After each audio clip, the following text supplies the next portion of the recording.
السلام علیکم۔ زندہ قومیں اپنے محسنوں کو ہمیشہ یاد رکھتی ہیں۔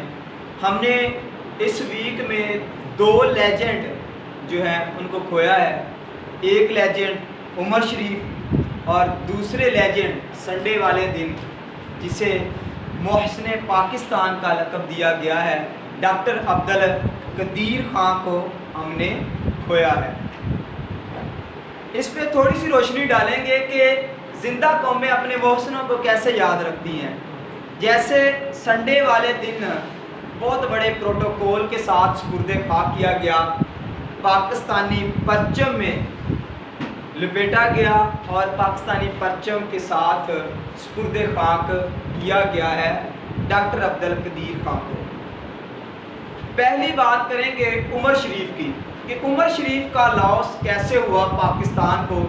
عمر شریف ایک لیجنڈ آف میمائکری، لیجنڈ آف ہیومرسٹ تھے، ایک لیجنڈ آف کامیڈی تھے۔ ہیومر کرنا، کامیڈی کرنا ہر بندے کے بس کی بات نہیں ہوتی۔ اپنی باڈی اور اپنے ورڈز کو ایٹ اے ٹائم بیلنس رکھنا ہر بندے کے بس کی بات نہیں ہوتی، اور بیلنس رکھ کے خود نہ ہنسنا، اگلے بندوں کے چہروں پہ مسکراہٹ بکھیر دینا ایک لیجنڈ بندے کا کام ہوتا ہے۔ آپ لوگوں نے پتہ نہیں ان کی ویڈیوز دیکھی ہیں، ان کو نہیں دیکھا، میں نے بہت زیادہ ان کی ویڈیوز کو دیکھا ہے۔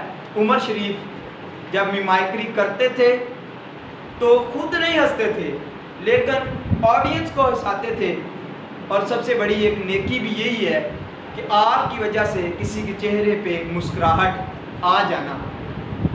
نہ صرف پاکستان کے اندر بلکہ پاکستان سے باہر بھی عمر شریف نے اپنے آپ کو منوایا اور پاکستان کا نام روشن کیا۔ ڈیفرنٹ کنٹریز کے اندر جا کے، انڈیا کے اندر، یو اے کے، لنڈن کے اندر جا کے اپنے آپ کو منوایا ہے اور بتایا ہے کہ پاکستانی جو ہے کتنے ٹیلنٹڈ ہیں۔ تو ایک لاس جو ہے وہ ہمارے عمر شریف جو تھے ان کی صورت میں ہمیں ہوا ہے، اور دوسرا لاس جو ہے جو عمر شریف سے بھی بڑھ کے لاس تھا وہ ڈاکٹر عبدالقدیر خان کا لاس۔ ڈاکٹر عبدالقدیر خان جو تھے وہ 1936 میں بھوپال انڈیا کی ایک سٹی میں پیدا ہوتے ہیں۔ پاکستان جب بنا ہجرت کر کے پاکستان آتے ہیں، اور پاکستان کے بعد وہ ویسٹرن میں چلے جاتے ہیں اپنی تعلیم حاصل کرنے کے لیے۔ وہاں ایک سائنسٹسٹ بنتے ہیں۔ سائنسٹسٹ جب بن جاتے ہیں، شادی بھی ان کی ہوتی ہے، وہ وہاں قیام پذیر ہوتے ہیں۔ لیکن ڈاکٹر عبدالقدیر خان ایک بہت بڑے گریٹ پیٹریٹ تھے، ایک بہت بڑے محب وطن تھے۔ کیسے؟ جب 1971 کی جنگ ہوتی ہے اور انفارچونیٹلی ہم لوگ پاکستانی جو ہوتے ہیں وہ جنگ ہار جاتے ہیں۔ ذوالفقار علی بھٹو 1974 کے اندر ایک ریکویسٹ کرتے ہیں، انویٹیشن دیتے ہیں ڈاکٹر عبدالقدیر خان کو، اور ڈاکٹر عبدالقدیر خان کا اپنا بھی دل کرتا ہے کہ میرا اپنا ملک انڈیا سے جنگ ہار گیا۔ وہ آتے ہیں پاکستان، نیوکلیئر کے اوپر کام کرنا شروع کر دیتے ہیں۔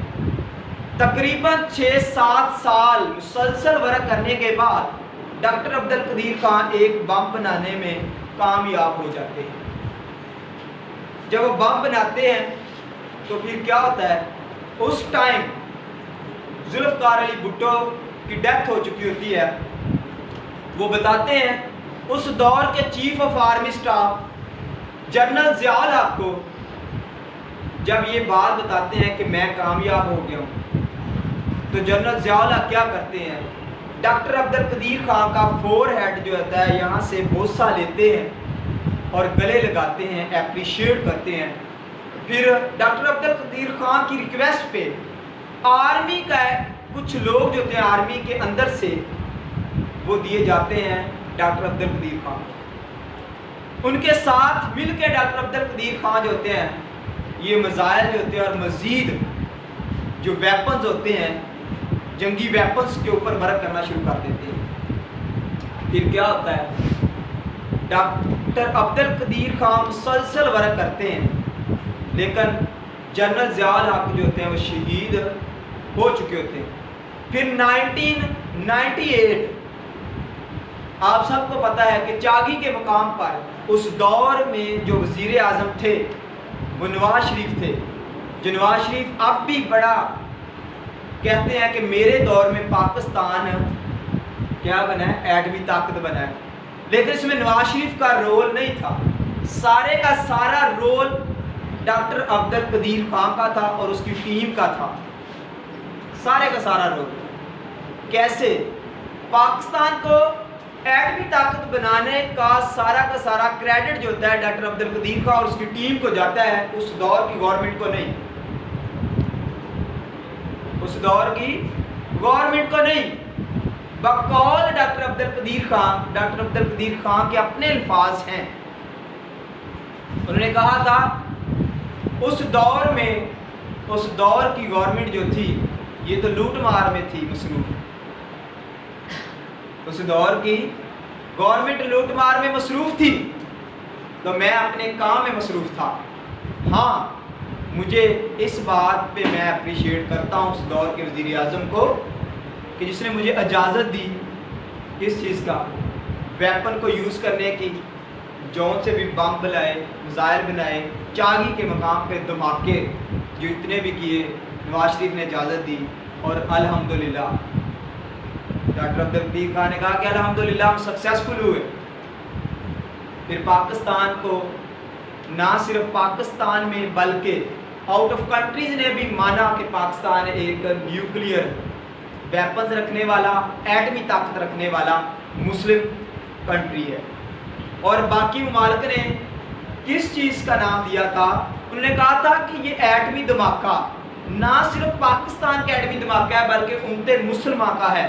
پھر اس کمنٹ کو ڈاکٹر عبدالقدیر خان نے بخوشی تسلیم کیا، لیکن افسوس یہ ہے جب ڈاکٹر عبدالقدیر خان زندہ تھے تب کسی بھی گورنمنٹ نے ان کو اپریشیٹ نہیں کیا۔ ضیاء الحق کے بعد کسی گورنمنٹ نے جا کے نہیں پوچھا کہ ڈاکٹر عبدالقدیر خان کس طرح کی لائف سپینڈ کر رہے ہیں، بڑی کمپلیکس قسم کی لائف سپینڈ کر گئے ڈاکٹر عبدالقدیر خان، گزار تو گئے ہیں لائف، لیکن جس کریڈٹ کے ساتھ ان کی لائف سپینڈ ہونی چاہیے تھی وہ نہیں ہوئی۔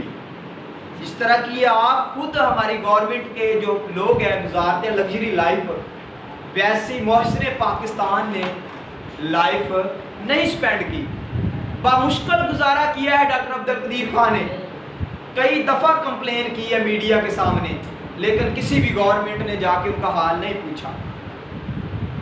پوچھا کسی نے بھی جا کے، بلکہ ان کو نظر بند کیا گیا، ایک دفعہ نہیں 2 دفعہ نظر بند کیا گیا ان کو، اور اس نظر بند کے ڈوریشن کے دوران کیا ہوا ہے، وہ جتنا بھی ڈوریشن تھا، جتنا بھی وہ ٹائم تھا، کسی گورنمنٹ نے نہیں جا کے پوچھا۔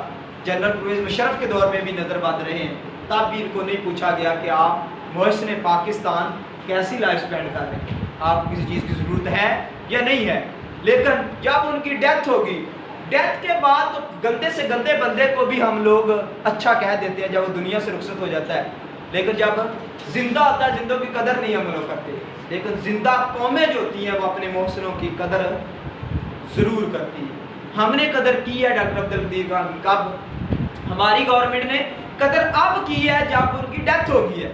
انہیں کہا گیا ہے گورنمنٹ کی طرف سے کہ ڈاکٹر عبدالقدیر خان کو بادشاہی مسجد فیصل مسجد کے اندر دفنایا جائے، اس کے احاطے کے اندر دفن کیا جائے، لیکن ڈاکٹر عبدالقدیر خان کی فیملی نے کہا نہیں، اب تھوڑا سا بیک سائڈ پہ ان کو دفن کیا گیا ہے۔ اب آپ اتنا دے رہے ہیں پروٹوکول، آرمی ٹھیک ہے، جتنی بھی ہماری افواج ہیں وہ ہیں، باقی لوگوں نے بھی چلے، ہر آنکھ ہی نم تھی، ہمارا جو پرچم ہے وہ بھی سرنگو تھا، ہمارا پرچم اور کشمیر کا بھی بہت سے لوگوں نے سوگوار ہے، لوگ دلی دکھ تو ہوا ہے، لیکن تب کیوں نہیں ہمیں دکھ ہوا جب وہ بمشکل گزارا کر رہے ہیں، تب تو ہمیں خیال نہیں آیا، اب ہمیں خیال آ گیا ہے۔ تو میں سجیشن یہی دینا چاہوں گا اپنی گورنمنٹ کو، وقت حاضر کے جو پرائم منسٹر صاحب ہیں ان سے اور جتنی بھی ان کی کیبنٹ ہے کہ جتنے بھی لوگ پاکستان کے لیے پیٹریٹ ہیں، محب وطن ہیں، ان کی خدارہ اب قدر کریں، ان کے مرنے کے بعد ان کو پروٹوکول سے نہ نوازیں، بلکہ اب دیں اتنا پروٹوکول کہ وہ مزید پاکستان کی خوشحالی کے لیے ایک دلجوئی کے ساتھ ورک کر سکیں، وہ مزید پیٹریٹ کو سامنے رکھ کے مد نظر رکھ کے ورک کریں پاکستان کی خاطر۔ مرنے کے بعد تو ہر بندہ ہی یاد کرتا ہے، تاکہ وہ آنے والے ڈیز کے لیے پاکستان کے لیے مزید اچھا کر سکیں۔ اللہ ہم سب کا پاکستان کا حامی و ناصر ہو۔ السلام۔